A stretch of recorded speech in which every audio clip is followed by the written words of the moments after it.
So we're going live. We are going live, and I think we are live. And hello, everybody. Welcome to the live stream, and welcome to Donkey Kong Remix live stream on the web. And we are joined by the creator of Donkey Kong Remix himself and Donkey Kong for the Color Computer, none other than Mr. John Kowalski, a.k.a. Sock Master. How are you today, Mr. Sock Master? I'm good. How are you? Well, I'm good too, and I'm delighted to have you here. But that's not all.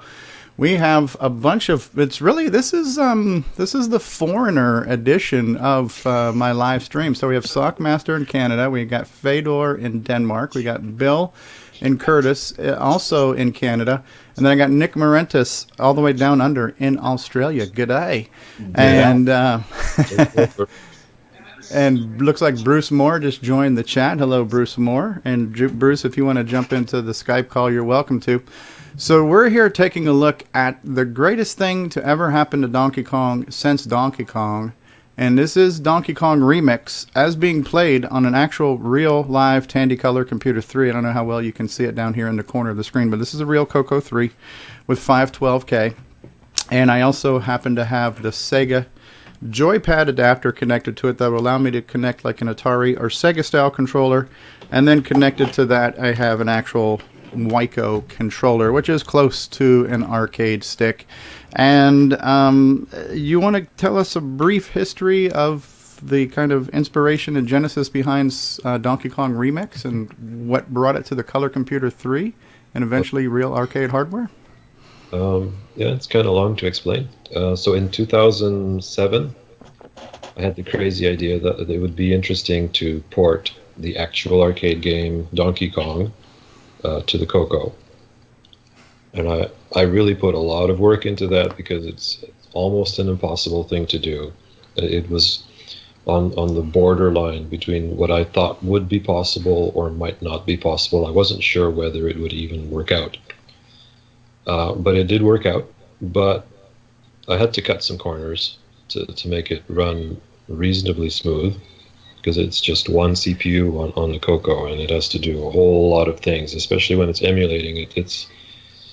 It's using a lot of CPU power to emulate things rather than to do things directly. So I had to code it like super insanely insanely clock cycle efficient. After a while, I just gave up. I've done enough. I can't work this forever and ever to try to get every single clock cycle possible out of it. I mean, I did all I could given a reasonable amount of time, and so it came out. Everyone liked it. Then life got busy, and I didn't do much on the CoCo for several years. And then suddenly I decided, well, I miss developing on the CoCo, and maybe I'm not ready to do something, a complete thing yet, but if I take the original Donkey Kong that I did and just improve it to the way I wanted it to be in the first place, to try to make it smoother and run better. It would be an exercise in getting my feet wet again. But while I was doing that, I got a little carried away and I started changing things around. So what if I modified this? What if I modified that? I made a new screen. What if I just turned everything upside down? So the first screen that I did was the reverse barrels stage, where you complete the regular barrel stage, but like in the reverse order. Your path is kind of backwards. Mm-hmm. And that puts a twist on the game. Everyone's used to the game the way it originally was, and then suddenly you have to think about things a different way. So then I did the next stage and the next stage, and I did 6 new stages, and they all have like a twist on the original gameplay. So my figuring was, well, everyone knows Donkey Kong, everyone's familiar with Donkey Kong, and if we twisted everything around, you could the game would be like poking fun at everything you know about Donkey Kong and turning it against you. So if you're really good at Donkey Kong, all of a sudden this game is going to twist things around, and it's like you have to learn the whole game from scratch again because everything's upside down. Right, right. And I made it smoother. It's still not perfect. I mean, I would have really liked to make the game always 60 frames per second, but that's like impossible. Okay. Without external hardware assistance or something. Even with a 6309? If I encoded the thing entirely for 6309, it would probably come pretty close. Yeah, because I think right now you just basically kick in native mode. I don't know if you're using any other specific instructions. It's not doing much specific for 6309. It's just native mode. Okay. And that's because, well, there's an awful lot of code in there. I'd have to rewrite the whole thing from scratch. Oh. Wow. Well, I'm sitting here watching it the whole time, and it's absolutely an impressive game. And so your conversion of Donkey Kong to the color computer, I guess that really you had to learn the internals to the game. You had to learn the logic and everything else. So I'm sure that helped give you some insight to what to do with that logic to make this newer version. And the version we're going to play here today is your original version you wrote for the Tandy Color Computer 3, but this version is now available as well for people to purchase if they own an original Donkey Kong physical arcade cabinet system. You can then sell them something to upgrade that to Donkey Kong Remix, correct? Yes. And then that version is a little bit better, or maybe a lot better, because it's running on the real hardware, which has more capabilities. So the challenges you faced here with speed and frame rate and stuff, those challenges are gone. So you're able to let the software breathe a little easier running on all of the hardware it needs to work. And so this was the first version. There is now an actual version that can be done on physical arcade hardware, which I would love to get one day. I've got a couple of life goals. The first life goal is going to be just to do halfway decent at this game here because it's freaking hard. And then I have some new life goals, and those are going to be to get copies of original Donkey Kong cabinets so I can get these kits here to play the remix versions of them. Because not only does the remix include all the new levels, but it includes the original levels too. Now, on the real hardware, when you choose your startup screen, can you choose to play classic mode versus remix mode from that same screen, or do you have to boot it differently? Or the kit that I made, you can switch between original Donkey Kong and Donkey Kong Remix. So if you just want to play Donkey Kong, you hold down the jump button, and it'll switch to Donkey Kong. Okay. From there, you can hold down the jump button. It'll switch back to Donkey Kong Remix. This is on the fly, not during like a cold boot or anything? It's on the fly, but it only works when the game is sitting in attract mode. Okay. You can't hold down the jump button while you're playing. Right. Okay, so there's a way to switch that way. That's cool. So yeah, you don't have to turn it off or go through menus or whatever. You can switch back and forth. When I did Donkey Kong Jr. Remix for the arcade, wouldn't it be smarter if the one game also allowed you to play the classic screens in their regular order without having to even switch ROMs? Okay. So that game it's a little more refined in that respect. But there's another big reason for that. Donkey Kong is really quite broken. The game has a lot of bugs in it. Donkey Kong Jr., you say? Yeah, in the arcade. Okay. Most people won't notice this, but there's a lot of little bugs, and they make the game pretty frustrating.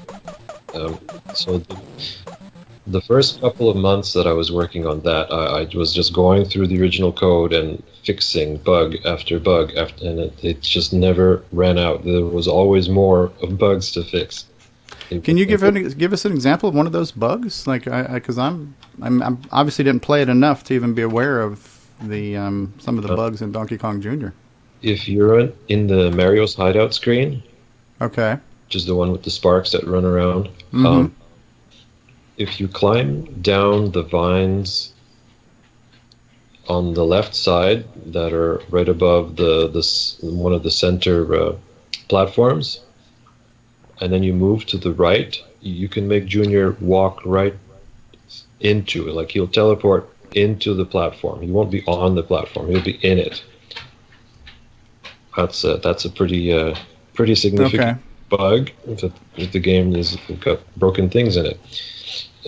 Where Mario is releasing the sparks at the top, if you keep walking into it, he's going to fall through the floor. Wow. It's simple as that.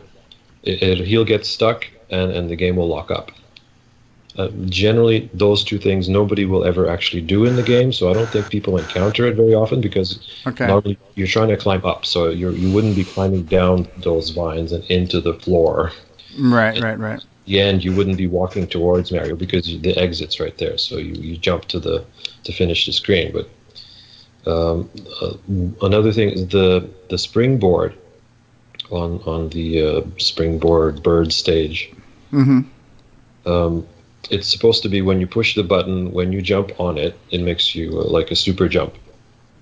But there's a bug where it only registers the button press half of the time. Ah, okay. So that would be frustrating. I've experienced. Just wondering if it was just me. Okay. Yeah. So you jump on it, you push the button, and you fail your jump. And you go back, and because it's 50% of the time, there is a possibility that you can go back and try it again and again. You get the bad coin flip 6 times in a row. Yeah. But you get here. It's pretty frustrating. Now, these bugs, did you discover them playing the game, or did you discover most of them through going through the code? The significant ones are well known. Since I released Donkey Kong Remix to the arcade, I'm like participating in the Donkey Kong community at the Donkey Kong forum, and so yeah, everyone tells you, or they're all talking about how Junior is really broken. But a lot of bugs that I found, nobody actually knew about. Because they don't happen, or there's another one. You're climbing the vines, and if you change directions, there's a very bad lag time when you're trying to change directions, and it makes it hard to, avoid things or even time your movement correctly. It's not something you would even notice if you're just playing, but if you're trying to play competitively or trying to play well, it'll be frustrating because it's not responding to your joystick inputs the way it should. Wow. So there's a little bug in there where it's not keeping track of the timers controlling your movement properly. There's tons of things, and in the end, I must have fixed around 100 minor bugs, but it's like they're everywhere in the game. Wow. So do you think the game was rushed or something, or just a programmer that wasn't as experienced, or? Yes and yes. Donkey Kong was subcontracted by Nintendo to another company, and they have professional programmers, and they made Donkey Kong, and it's like well programmed. When Donkey Kong became successful, Nintendo kind of reneged on their contract and started backstabbing the company to collect all the money for themselves. So suddenly they're on bad terms. So they can't hire them again. They went one worse there. They took Donkey Kong. They took the ROM. I guess the other companies sent them source code, at least printed source code. By looking at the code in Junior, comparing it to Donkey Kong, it's like Donkey Kong Junior is a hack of Donkey Kong. But if you look real closely, it's like they didn't actually have. It's not assembled. It's patched. Everything in there is patched. It's not assembled as a whole. Oh, okay. So I guess they only had paper source code. So they could only do modifications to insert some code, replace some code here, but they couldn't reassemble it because then if you reassembled it, everything would move around, and nothing moved around. Everything was still in the same place. Wow. So it's kind of like the hack Microware had to do with the basic ROMs because they couldn't get the rights to just reprogram basic? Exactly like that. Yeah, so Nintendo at that time did not have programmers. So I guess they hired some inexperienced people and told them, we need this game real fast. Wow. Because, Donkey Kong was a super hit, and Sure. we need to release something as fast as possible. So they rushed it. They were inexperienced. The coding is pretty awful, and I had no idea what I was in for when I was doing this, Wow. and it was super frustrating to fix it and to deal with this totally illogical code. That's So, almost but- ironic that you mentioned that, because playing the game as just as a casual person playing the game, it doesn't seem buggy or rushed. It seems like a, well put together game and sequel. So I don't find it surprising, but I didn't find that to anything that entered my mind playing the game, 30 whatever years ago. Hmm. Yeah. Can you shed some light on the history behind the Donkey Kong 2 and 3? I mean, they're officially the sequels to Donkey Kong. Donkey Kong 2. Donkey Yeah, Kong and- 2 and Junior Donkey is Kong 3. Donkey Kong Junior is Donkey Kong 2 technically. Is the official sequel. If you're talking about D2K, that's definitely not official. That's kind of like what I did with Remix. It's a guy, Jeff Kulchiki. Ironically, at the same time that I was reverse engineering Donkey Kong for the CoCo, he was doing that, reverse engineering Donkey Kong to make his new game. I'm talking about the arcade Donkey Kong 2 and 3. There is no Donkey Kong 2 though that I'm aware of. Thought there was. Well, No, Junior is the Donkey Kong 2. Donkey Jun- Kong 3 is that one with the little spray gun or something? Yeah. Unless I'm... yeah, the D2K. Donkey Kong 2 Jumpman Returns. That came out in 2007. right. I'll have to look it up. That's not Nintendo. But Donkey Kong 3 is Nintendo.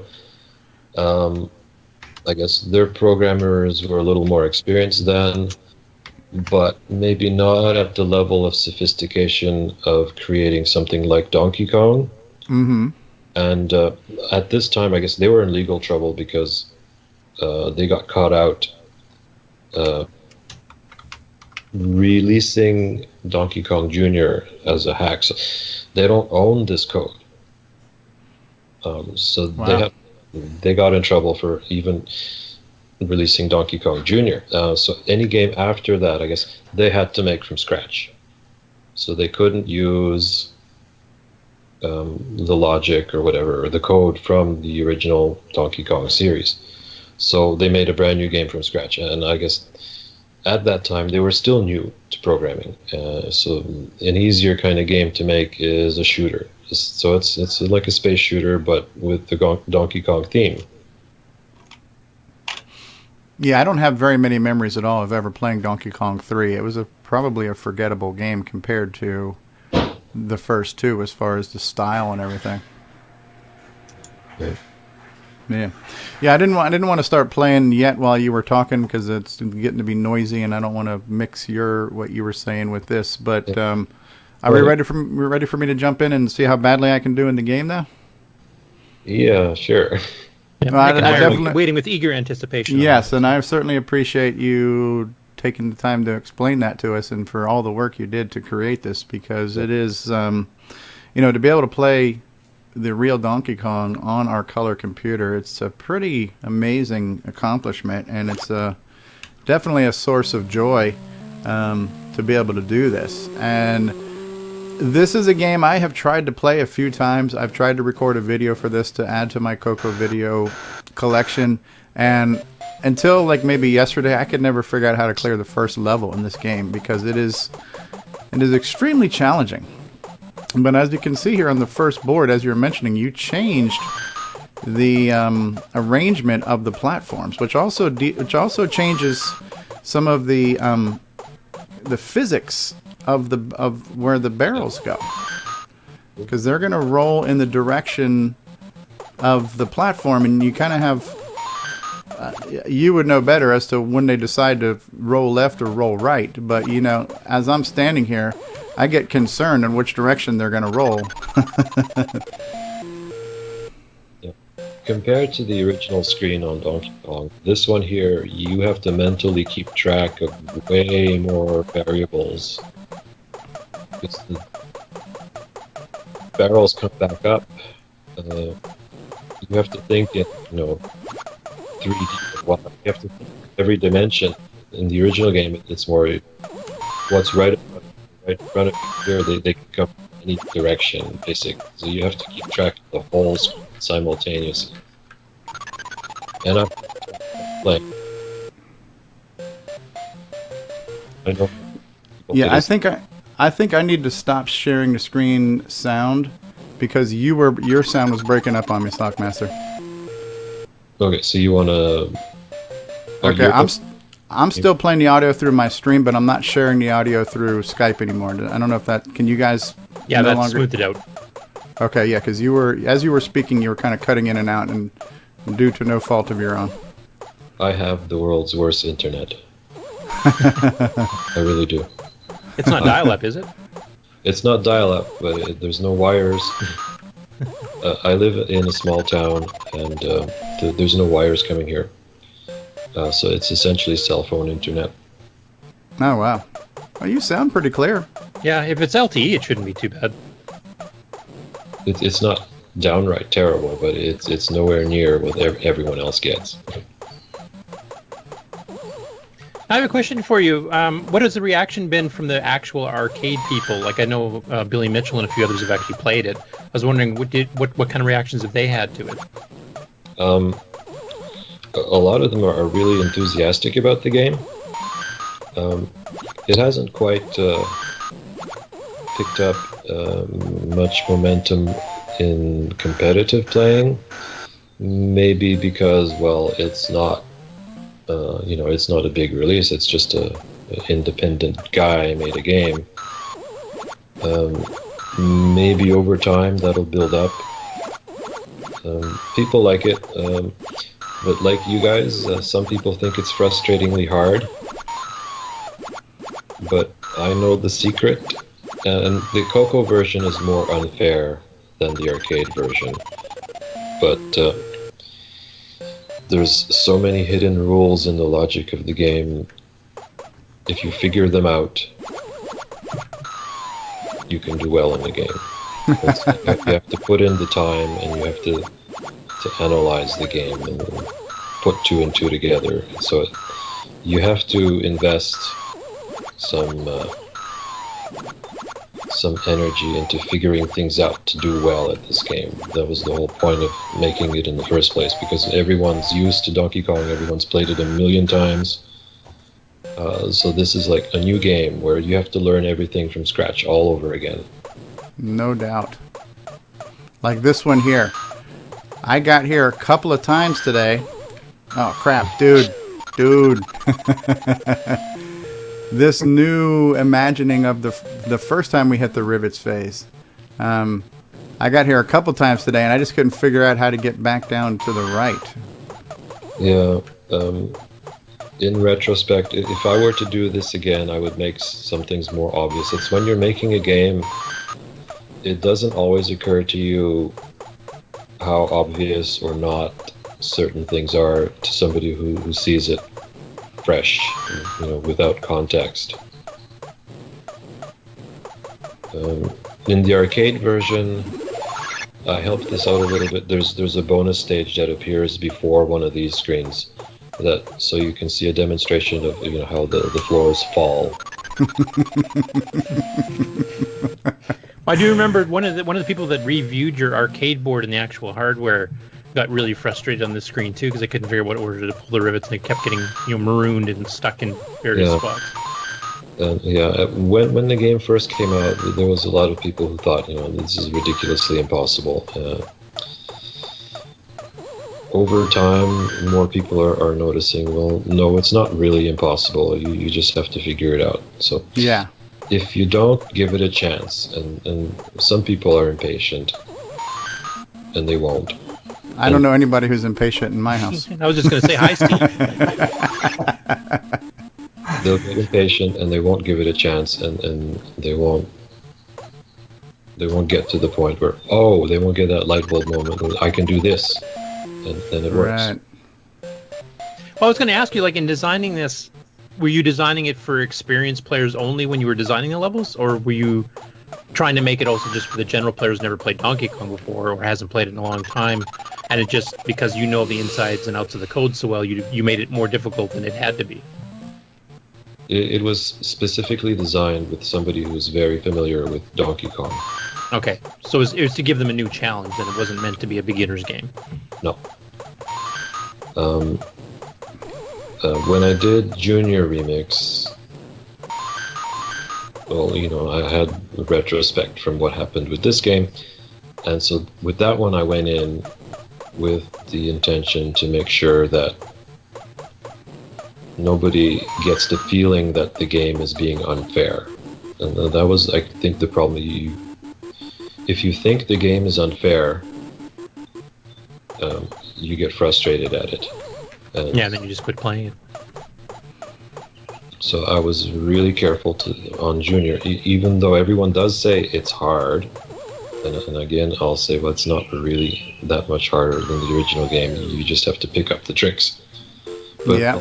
The people this time around are saying, yes, it's really hard, but it's fun. And they always add the "but it's fun." And with Donkey Kong Remix, some people, they said it's crap, hard, and that was it. This is backwards, dude. What the heck? Oh crap! I'm like, where the hell am I? What is going on here? It's backwards. The game specifically. I've never made it that far before, so I didn't know what to expect. That was history in the making, right there. I guess I should stop yammering and maybe give. No. That's okay. That's okay. I'm listening while I play here. Doesn't help with your concentration if you try. No, that's okay. I'm used. Listen, I'm used to Curtis. Compared to Curtis, you are easy listening. No way. So you play without concentration anyway. yeah, that's true, Nick. Thank you. I guess I'm curious though, like when Billy Mitchell and some of the the quote unquote professional Donkey Kong players have tried playing it, how well did they do? Like, did they grow frustrated too, or did they figure it out fairly quickly because they're so used to the original? It depends on the personality of the player. I've noticed it really depends on the personality of the player. Some people like challenge. Some people like to challenge themselves, and they want the game to be challenging, and they want the drive that it's to figure out. It's rewarding to figure out the game, and those people really like the game. If you like a game to be predictable, so to do well at the game, it would be like a matter of perfecting your timing, or if a game is all about timing, or doing this and this and this in a specific pattern, those people will hate this game because it's way chaotic. This game is all about chaos and making decisions on the fly. You change your strategy because the state of the screen changes so fast that you need to make decisions non-stop.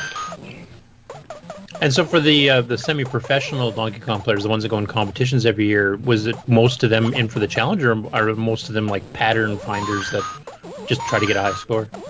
When it comes to Donkey Kong, most of the professional players are in for the challenge. Donkey Kong is not patterned at all. It's every single game. You can play 1,000 games in a row, and no two games will ever be the same. So it's all about on-the-fly decision making. It's like chess. It really is like chess, but high-speed chess. So in that case, it sounds like the professionals would have really liked your modifications. A lot of them actually do. It's just there's more prestige in playing Donkey Kong. This is a nobody game, you know. Well, I would argue that statement. I would argue that this is the next best thing to hit Donkey Kong since Donkey Kong.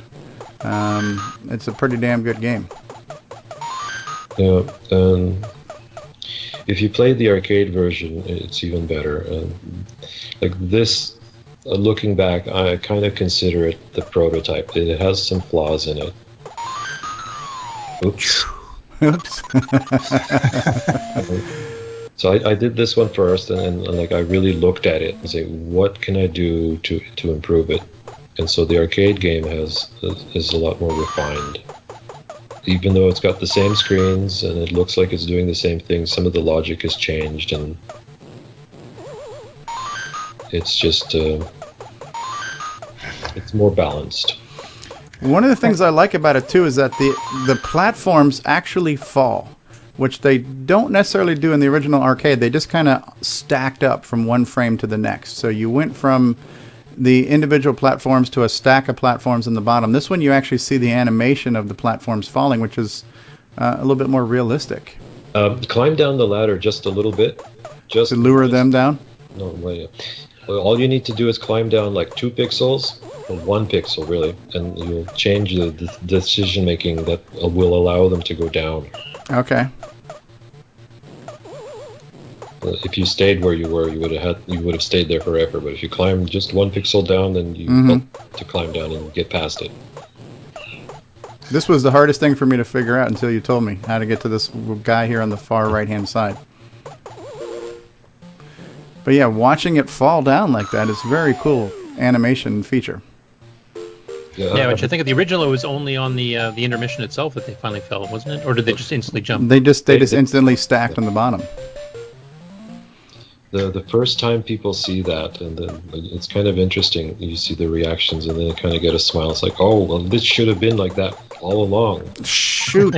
I wasn't expecting that fireball. To the left right away. Don't just go to the left right away and climb up the ladder. You'll make it before he comes up. And traditionally with games, you have a bitmap screen of some sort. Donkey Kong didn't have a bitmap screen, did it? No. Don't follow me. It's all tile based. Tile, is it? Yeah. There's a way to bounce jump up on that platform there, isn't there? Yeah. You just pick the right distance and jump up, and you'll be up on the next girder. This is it's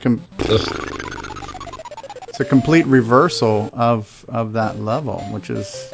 You could also try taking the screws with you. Ladder on. Yeah, it deceptively looks the same until you try to play it, and then it's like, oh my god. Acts very different just because the layout is like reversed, or the layout's the same, but yeah, the path is reversed. Yeah, and you have these long ladder climbs to get up, so you have a lot more time for things to go wrong. I hit my head on the barrel above me.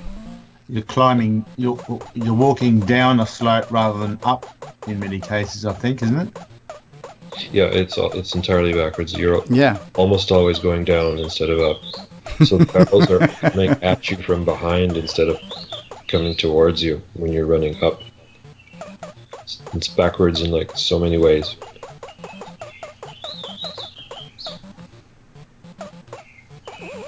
I do enjoy hearing the birds chirping in the background.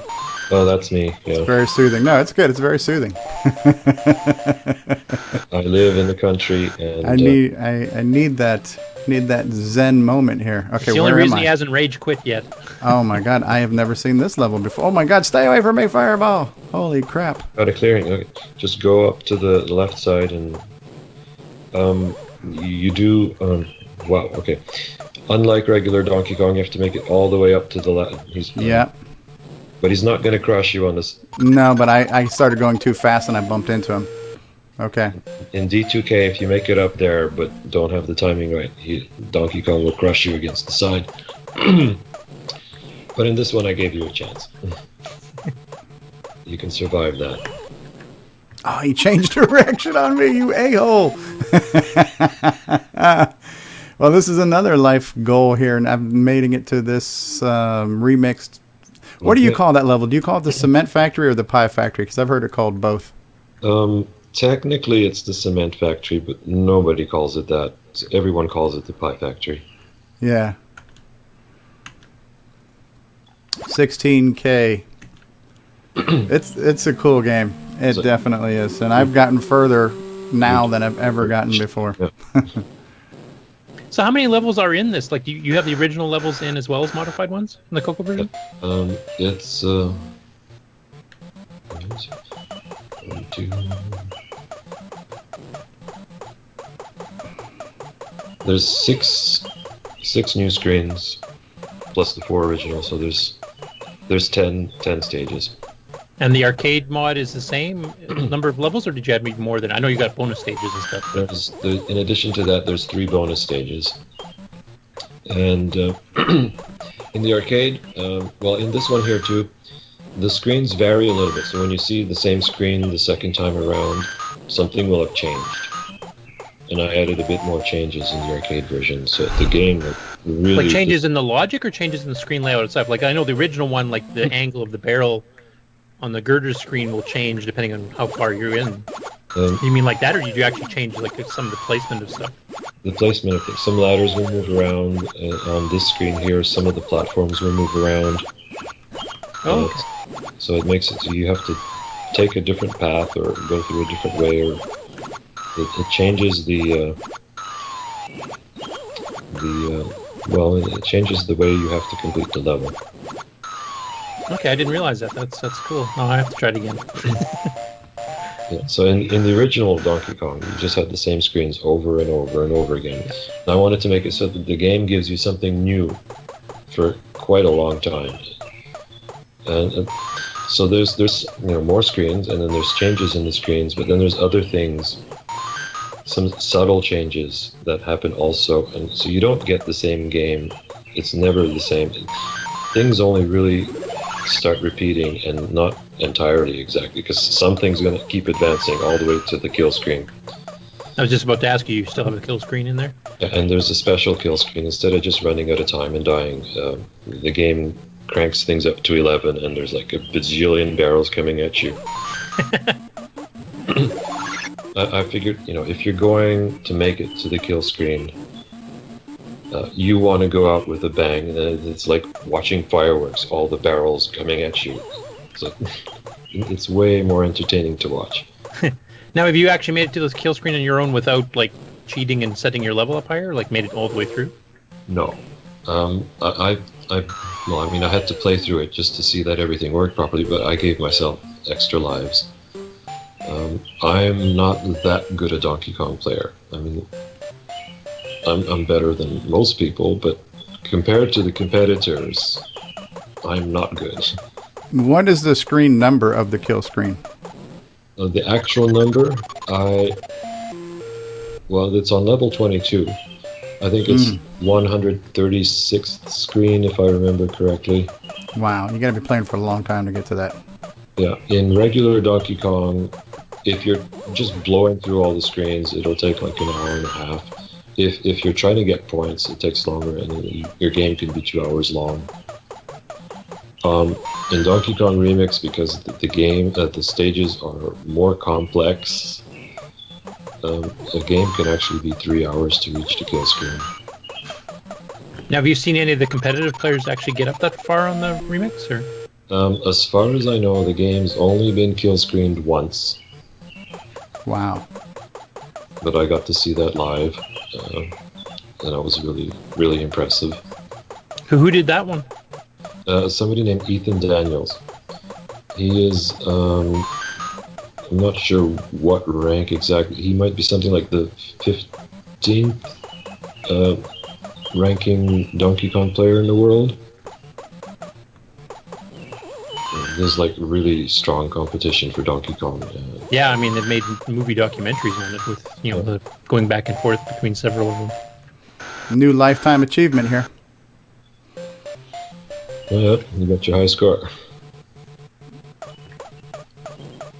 And the game Mario Brothers in the arcade, is that similar hardware?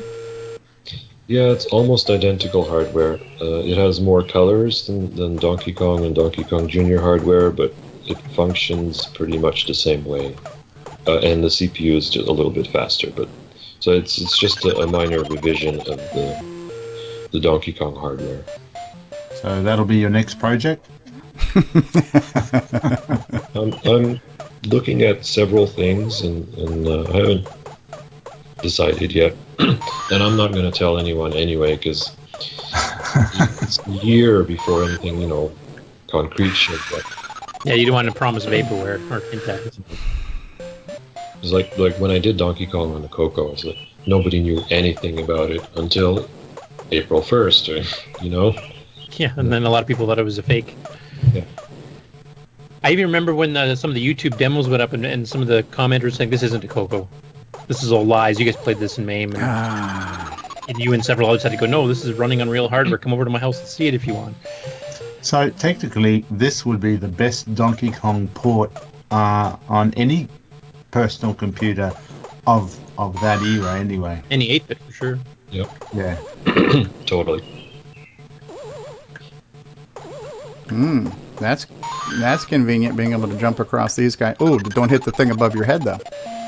Yeah, just trying to figure out what you can do and where you can go is a challenge. That screen, has several different paths you can take to complete it. So you have to make a decision based on what the fireballs are doing, which path is the best one to take.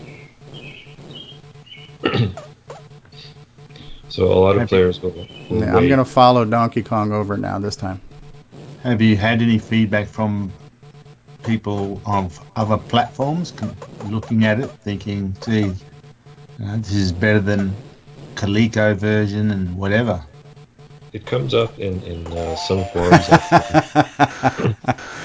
I frickin' made it. I followed Donkey Kong the whole way. Oh, man. This is nerve-wracking. Okay, so this looks like normal, but what am I to expect here now? Laser beams? The screen is pretty much normal. Okay, it's a little, yeah.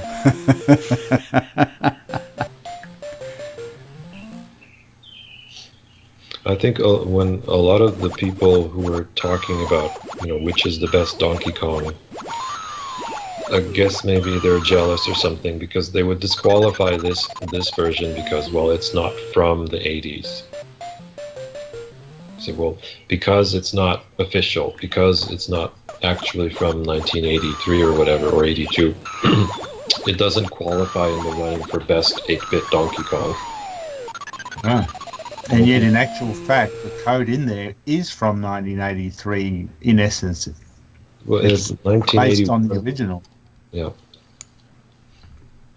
So it's the only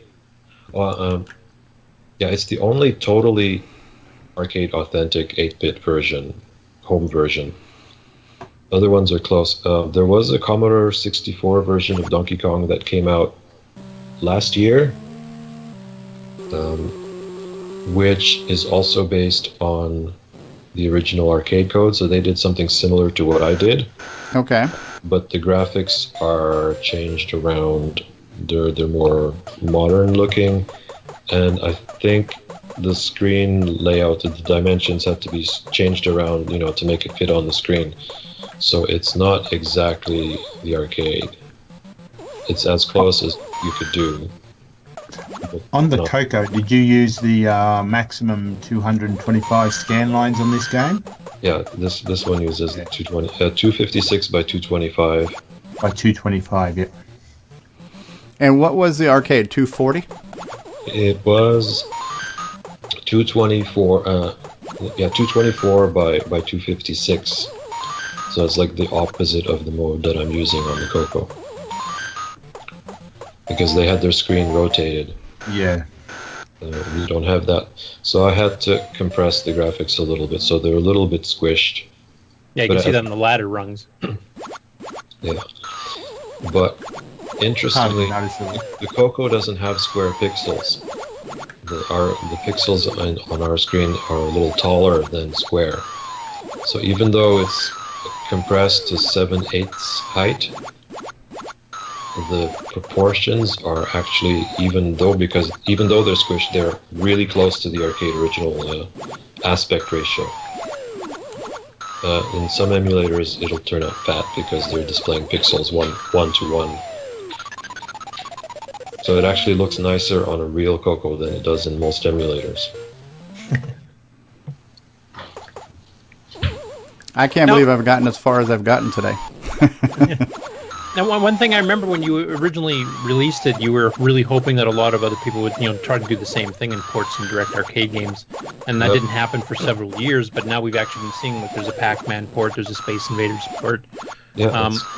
Tooncommon, basically got ported sideways without sound at this point. Was there any that you expected people to do that you haven't seen yet that you were kind of hoping somebody else would do, so you didn't have to spend all the time on it? Based on what would be more likely to pull off, I thought more 6809 arcade games would have actually been done. I know Tutankhamun is a 6809 game, and that's why it's like really exactly the same, except rotated sideways. If it got finished with the things that are different or incompatible redone, it would make a really arcade true experience on the CoCo. I mean, even the color sets on the CoCo are very compatible with the original game. So you're expecting like some of the Williams stuff? Because I think they used the 6809 quite a bit, didn't they?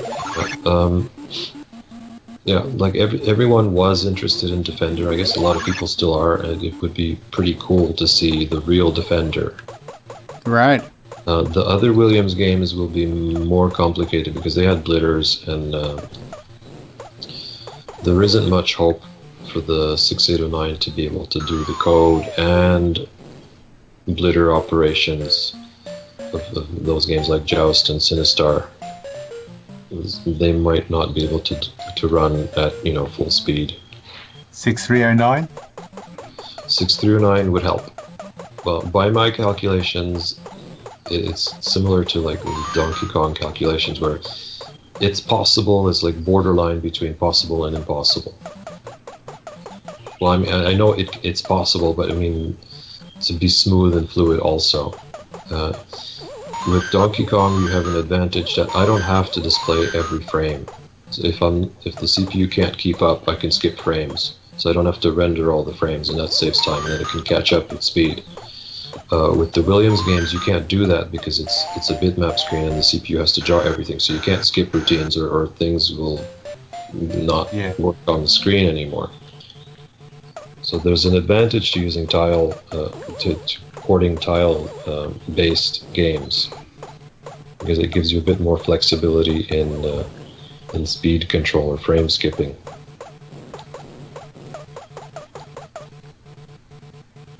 But there was games like Super Pac-Man is a 6809 game, and that would probably work really well on the CoCo. Okay. Well, now we got more people actually doing these kind of ports here. I'm hoping to see some pretty decent stuff, because I mean, some of the late 70s games should be fairly easy to port. Those were running on like 8080s and Z/Z80s. Anything on an 8080, the original game performance is so slow that it should be a piece of cake for the 6809 to keep up with. Even with sound samples, etc. added. Yeah, the 6809 is pretty zippy. The Z80 on Donkey Kong is 3.5 megahertz, and the CoCo's 6809 is only 1.7 megahertz, and here it is, keeping up pretty good and doing all sorts of extra stuff that the original game did not have to process. The 6809 can run circles around the Z80. Oh, I think Nick would attest to that. Another rivets phase. Yeah. Especially the 6309. Another rivets phase. Now that I'm a new fan. Steve, are you hooked on the game now? Because I am hooked on the game now because I can play it to a degree. It makes a difference. Keeps presenting you with new challenges. It does. It certainly does. I want to play it too now, but I've got to go to work now. I thought you programmers were independently wealthy.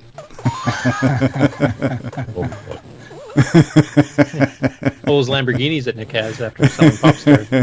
Yeah, I got 3 of them now. Well, no, the plane was modeled after his own personal aircraft. Well, yeah, I'll go down to Toys R Us and see what they got.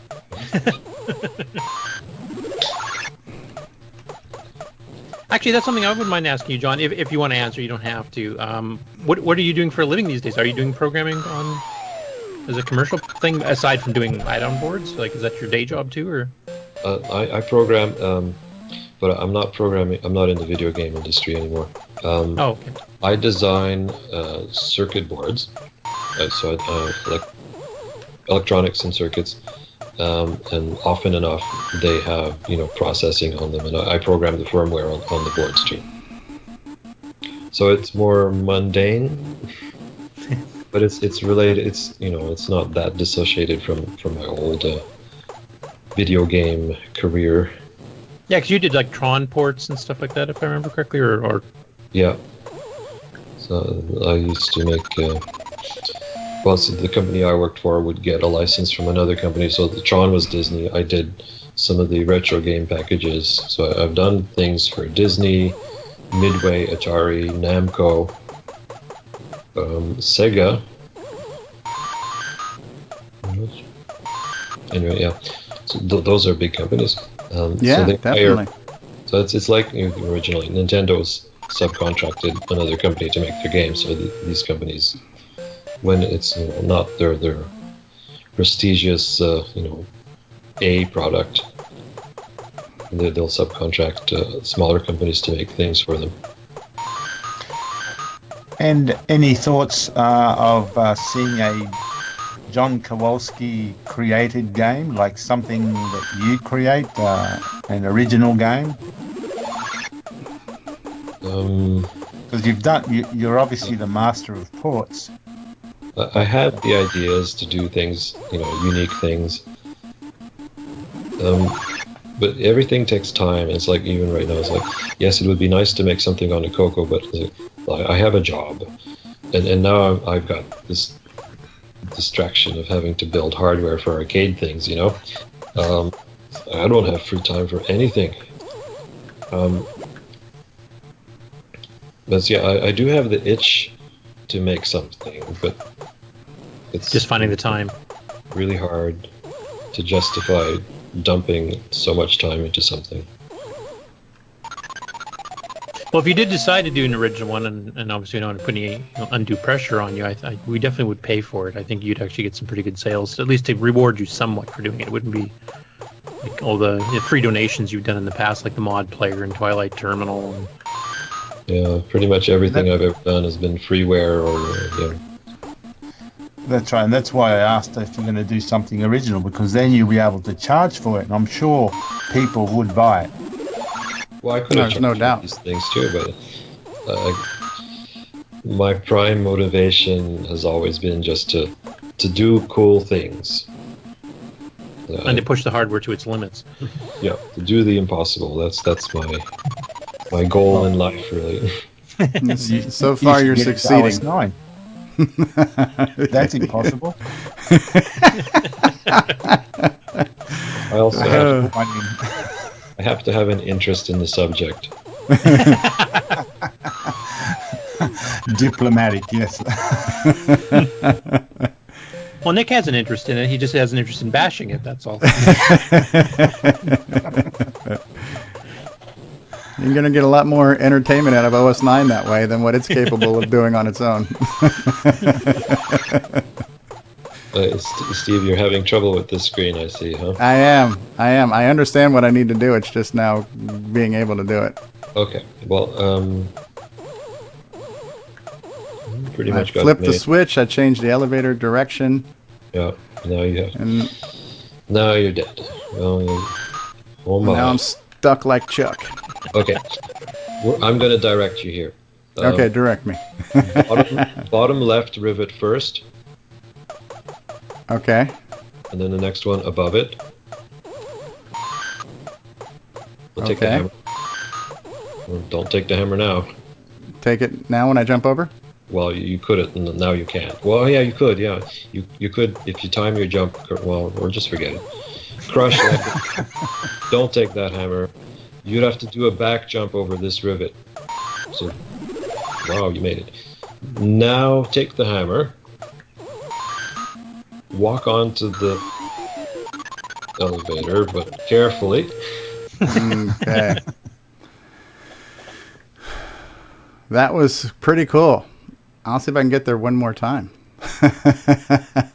These are like lifetime achievements here for making it to this far in this game here. But it is pretty interesting. You're progressing. You're getting further each time. So that was your high score, your personal best? Yeah, Well, yeah. By far. I'm going to fade now just to get ahead of Steve now. I can't let Steve actually be on a higher level than I am, so... That's Richard Cavell is with us in the UK, and he says, I have a great respect for this. It must have taken some effort, but it's technically impressive. And I agree with that as well. It was a lot of work. The sort of things that I had to do, some of the programming in here is so convoluted, it's ridiculous. To make something as absolutely fast as possible, you have to program things in a really non-intuitive, strange way. What are the odds that some type of legitimate deal with Nintendo could be struck to where this could become an official thing? Zip. I don't think so, because of all the legal problems I mentioned at the beginning of this stream. Right, but you would think that enough time has gone by, and Nintendo is certainly big enough and financially able enough to somehow bury that hatchet with a big fat check. The technical problem for them is they don't own this. Okay. They lost it. Well, then reach out to whoever does. Who is the owner? Do you know that? Whoever does is Ikegami Tsu something. It's a technical hardware. They make video equipment now. They have no interest in video games anymore. Mm-hmm. And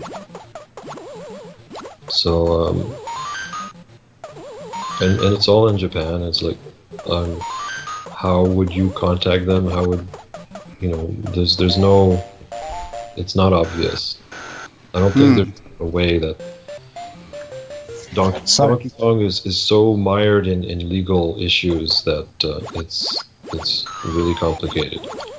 So when you say Donkey Kong, do you mean Donkey Kong, this version of the game? The arcade.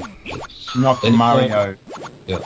You will notice anytime Nintendo releases retro compilations, it is always the NES version of Donkey Kong that they'll re-release. They've never re-released the original arcade game. Because legally they can't. Yeah. But they still own all the other Donkey Kongs, the Marios, the Donkey Kong Country from the NES. That's theirs. It's only this first version of Donkey Kong. And so they own the trademark Donkey Kong and the ID, but they don't own the code. Yeah. But sell them this code.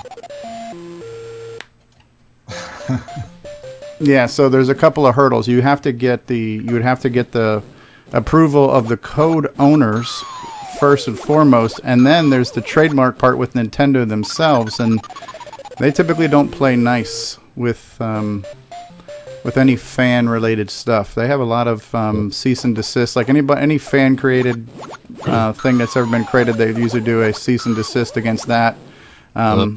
Any classic Nintendo game music that I've tried to play in any of my videos, I've gotten YouTube copyright flags for, because they still are keeping the copyright alive on the music from like from Zelda from the NES. I can't play that game without the music doing a copyright flag, or any of the original Mario Brothers and Mario Worlds and stuff. So they're real tight and not very community friendly. Oh yeah. Traditionally, Nintendo has been pretty lenient about fair use or small things, which is why I originally chose Donkey Kong, because I figured, well, they don't care. Right. I know if you try to do anything Pac-Man, they're going to come at you right away.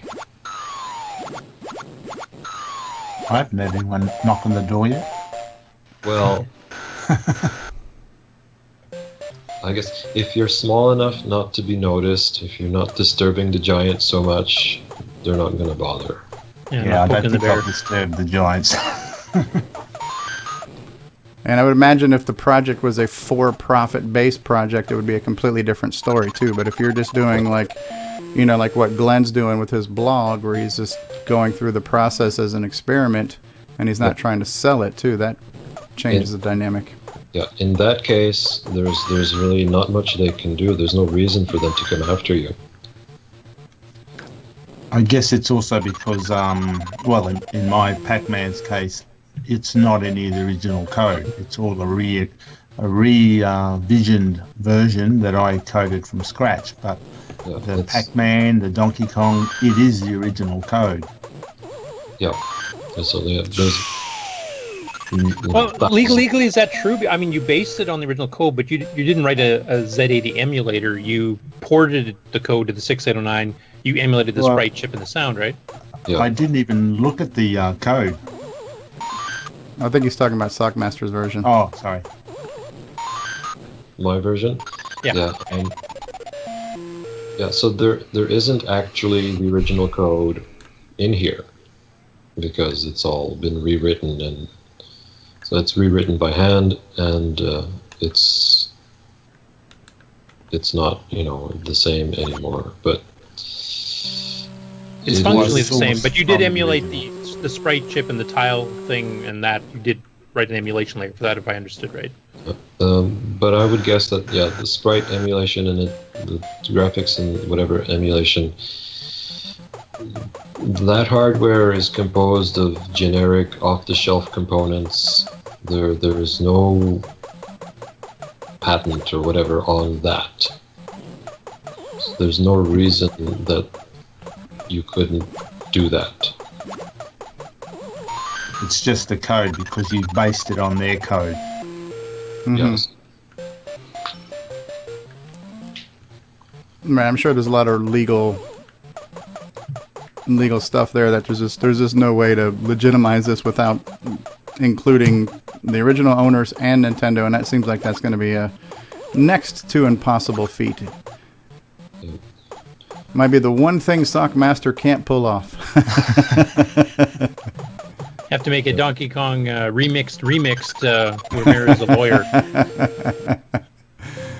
I mean, I could make a sequel to this, and I change all the graphics to something else, and then it's free and clear. It wouldn't be Donkey Kong anymore. Right. Well, even your remixed one, I mean, except for having the original 4 screens, it's less like a Donkey Kong than a lot of the 8-bit clones were back in the day, so... I mean, I don't know if Nintendo challenged a lot of those, like Donkey King or, the various other ports on other machines that weren't official. I don't think that they actually did, unless it was, really selling well. I mean, we heard from Chris Latham, I think he said that Tom Mix did get some sort of a letter, and that's when they changed it from Donkey King to The King. Just because it was too close to the name or something? I'm not sure. I'm not sure. I think maybe they were worried that they might, and that's why they changed it. Not that they actually did. Oh, okay. I think my abilities are going downhill and my carpal tunnel is setting in. So this will probably be the last time we play it, because it's hard to believe we've been doing this for an hour. We did see quite a lot of screens there. Yeah.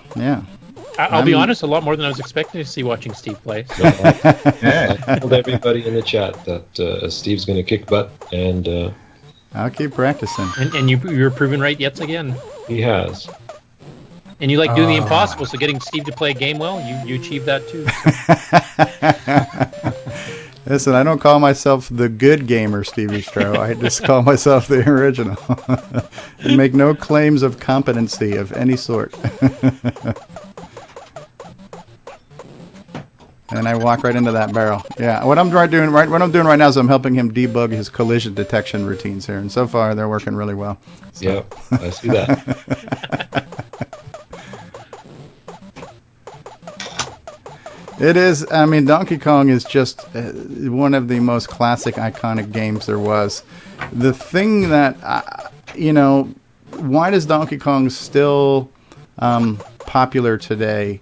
And when you look at certain games, like Space Invaders is popular for the fact that it's old, but there is no soul to Space Invaders.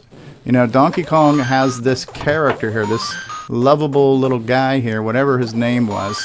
He was an underdog, against unsurmountable odds, and you all of a sudden inject yourself into the character, where some of the earlier games were not really character-based games. Pac-Man technically is a character, but even then he was he didn't have a huge personality at first. But Mario, as he would become, I think he was originally called Jumpman, right? And Mario has become this character. And I think that is part of the success. I think another thing, just my opinion and observation, is that when you compare something like Donkey Kong to even Pac-Man, even though the things changed in Pac-Man, it was the same screen. Where Donkey Kong introduced us to 4 different screens, and they rotated over time. So that was a somewhat new feature as well. So it wasn't exactly the same thing over and over again. I think those two things, and just the design and the style and the wellness of it, just have made it to be this time-honored treasure of a game, I think you're right on the franchises. I mean, Donkey Kong was the start of a franchise. Pac-Man was to an extent too, and character-based ones, Zelda, whatever else, seem to be the ones that actually get franchises. But your generic shooters, they don't. I mean, I guess Defender technically had Stargate, or Defender 2 as it was also known, but that wasn't really a franchise per se. Yeah. If there's something interesting or intriguing, there's story development, somewhere they can go, then it can be expanded. If it's a shooter, then you just have more of the same, or more complex, or more things, but it can't really go too many new directions. So Jumpman became a plumber, and then he went off into his fantasy world with mushrooms and tunnels and... Yeah. Well, even Donkey Kong Jr., I mean, as much as you said it was, a kind of a crappily coded thing, I mean, it did pick up the theme. Now you're playing King Kong's, son, trying to rescue him, because at the end of Mario, of course, or at the end of the original Donkey Kong, of course, you rescue the girl and presumably you imprison Donkey Kong. So it actually is a sequel. Junior is interesting in that it's a reversal of the original game. So the protagonist becomes the antagonist, and the game gets turned around. It's like upside down. It's kind of like Remix here, where everything right backwards. Everything you're comfortable with is backwards. As a concept, Junior is interesting because of that. Just the execution wasn't as good as it could have been.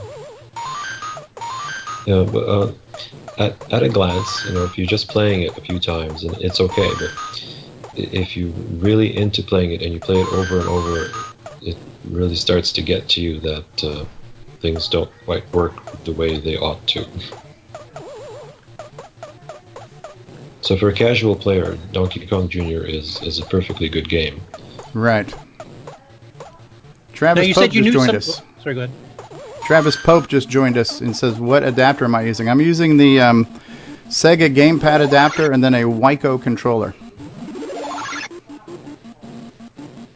And Bosco chimed in saying, I love how John's achievements are so impressive, but he has no ego.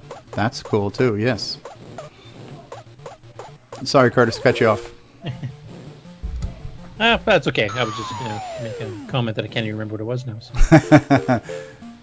You guys were talking about Donkey Kong Jr. and the reversal of the... Oh yeah, I was going to ask about, you knew that there was some bugs. As you said, quite a few of the bugs in Donkey Kong Jr. were well known, and I presume that when you started to do the remix, you just planned to fix those and then start adding levels, etc. Yeah. And then you started finding all the other bugs. And how much extra time do you think it took you to try to fix all that up before you started the new levels, or did you discover them as you went along?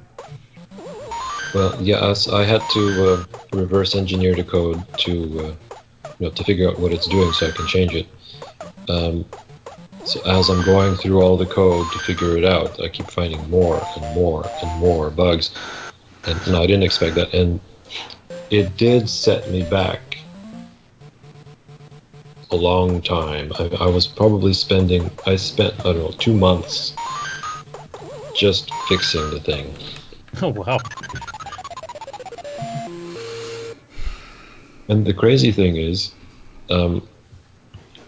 nobody's going to notice all these fixes. There is no way any one player will notice. You'll notice some of them. But like I said, there's 100 things that I fixed in there. Wow. They're all subtle.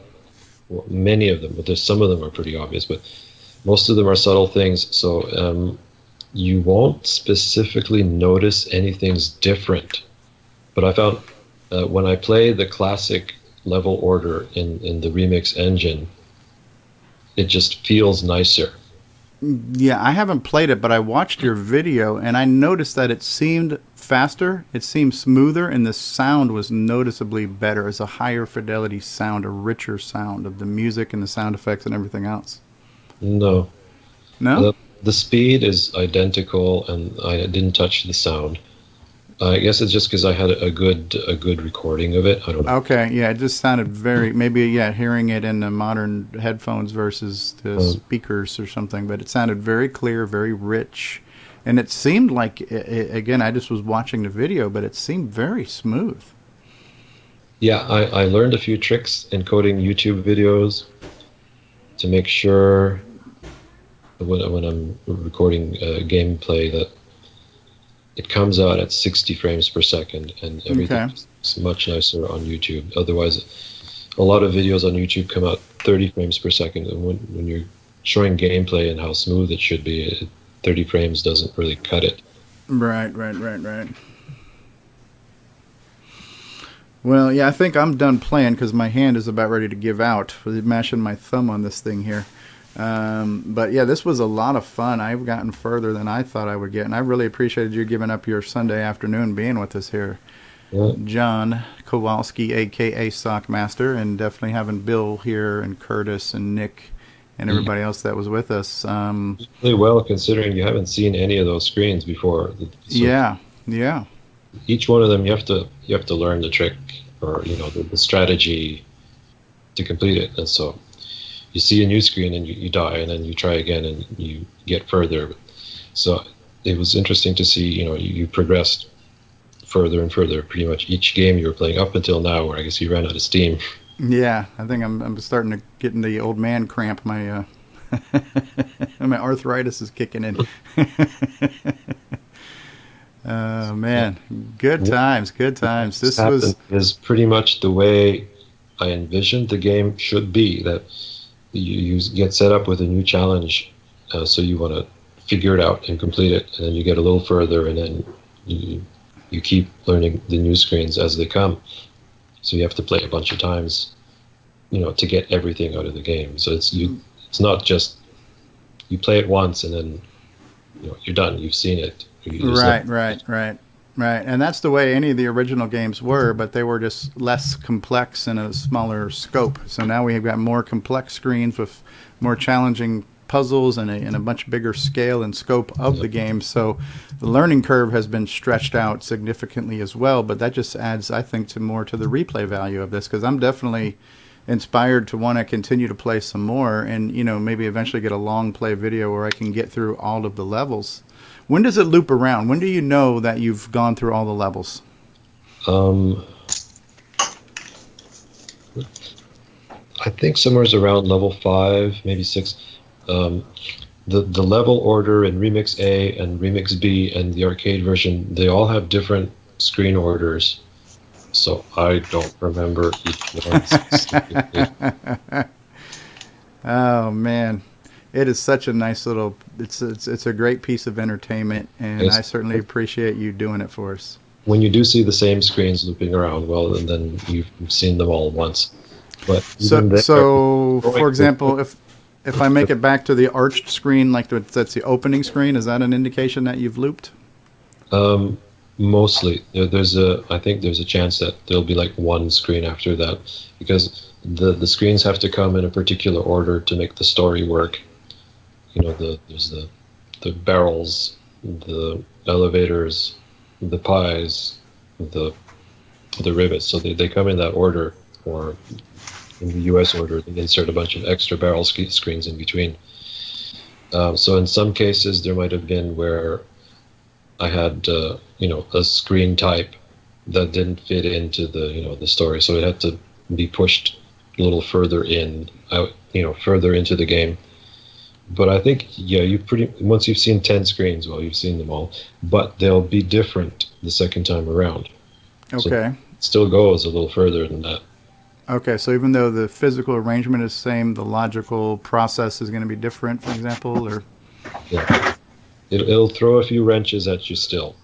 That's good. That's good. So, I mean, you can definitely sink, like I've sunk an hour into it today, so you could definitely sink many hours into this before you've really not only experienced it all, but gotten somewhat proficient to where you could, kind of cycle through it all. So, yeah, that is pretty cool.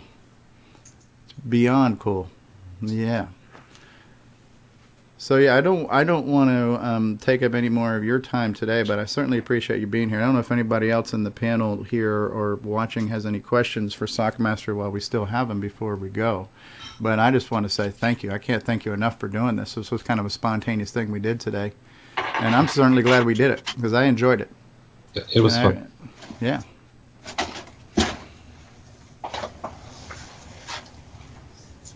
Any closing comments or questions from us here on Skype? I just want to say that Sockmaster is truly a master, and we appreciate all his work he's done to the CoCo community over the many years, really. So we're lucky to have him. Yeah, I will second that and third that and 6809 that.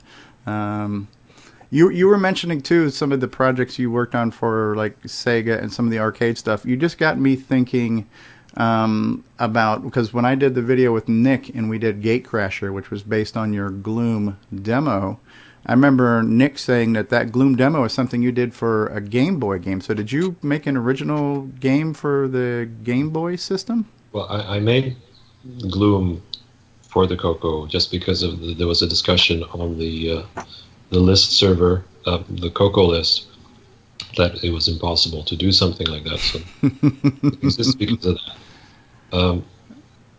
But later on, there was a game project on the Game Boy Color. The Game Boy Color wasn't out yet, so I was working at the company. And so they wanted to make a Game Boy Color game to showcase, how much better the Game Boy Color is than the original Game Boy. So we were going to do a 3D game.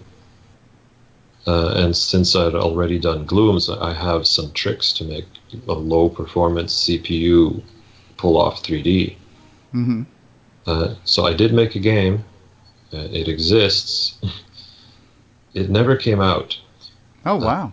Because the company that it was for got bought by another company, and the new management axed the project right when it was done. I mean, it was like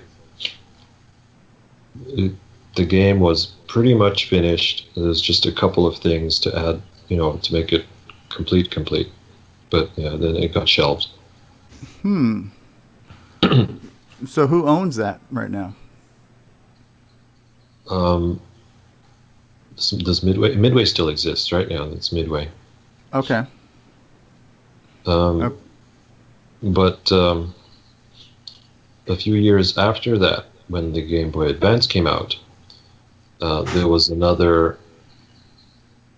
Tron 2.0 project. So they wanted a Game Boy Color, Game Boy Advance game, and they wanted to have like bonus stages sort of in between the regular gameplay, and so 2 different types of those levels would be in 3D. The main game is in 2D, so there would be some, in between the story or whatever mode, there would be extra game modes. Okay.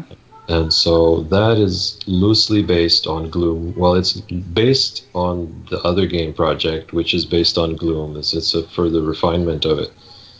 So there is, yeah, you can get Tron 2.0 for the Game Boy Advance, and it's essentially, you know, the spiritual successor to Gloom.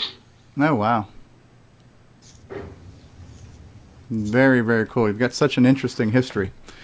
So many different projects. I mean, we've probably only scratched the surface. One of these days we'll schedule a full-on Sockmaster retrospective and talk more about that if you're ever interested in doing that. There's so much history to talk about. This is just one of a million amazing projects, man.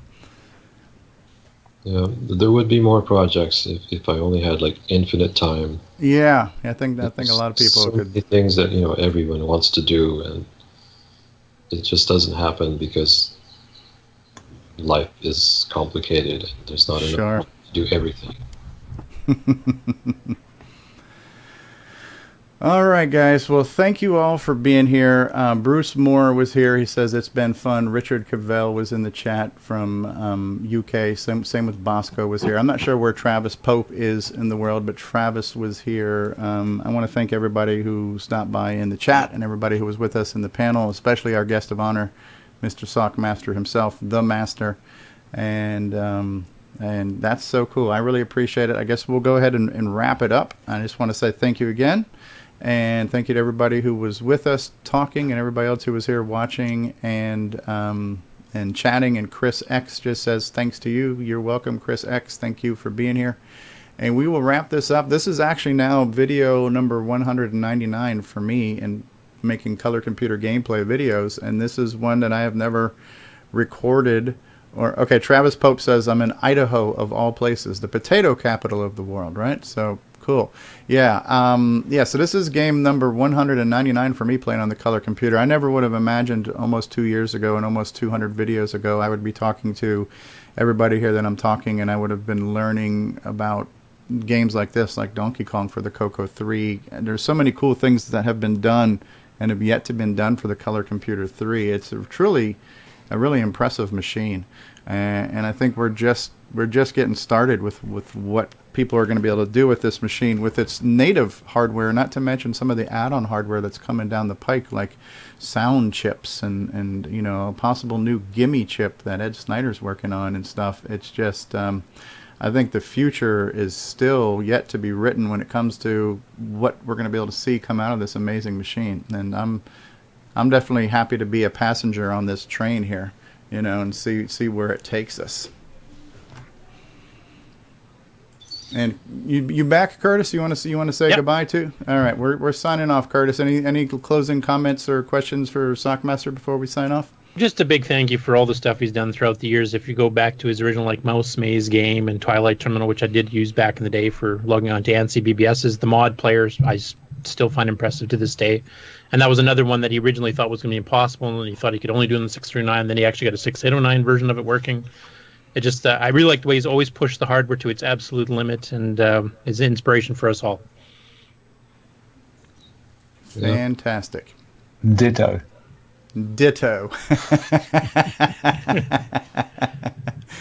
Yeah, All always right. eloquent Nick. Always eloquent Nick, yes. I was, just a very optimized comment. Must be a 6 through a 9 comment, I guess. All right, well, we're going to end this live episode here. I certainly appreciate everybody here, especially Mr. Sockmaster himself, John Kowalski, and everybody else.